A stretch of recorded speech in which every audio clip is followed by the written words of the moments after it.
I will give you an example for an IO shield installation in case you have a motherboard that doesn't have a pre-built IO shield. If you see there's like this little tabs over here, and you can see they're sticking out. Now usually from the factory, what you need to do is to bend them a little bit to the side, like so. Because what will happen when we install the motherboard, these metal pieces can get inside one of your ports, and then when you go ahead and turn on the computer, it can short something, and this is very dangerous. You don't want to do that. Not all IO shields have this. Some of them don't have these tabs, some of them does, so just go ahead and make sure. When you install the IO shield, in order not to fight with it, you want to make sure you press in the corners.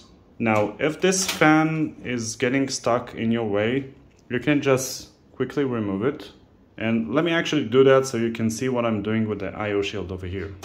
What you do basically is align it and then use the corners to snap it into place. You should hear this click like this, then go on the other corner.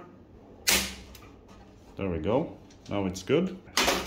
Let me show you one more time from this side maybe. Put it here. Like so. If you're doing like this and it falls in, then you did something wrong. You want it to be nice and flush.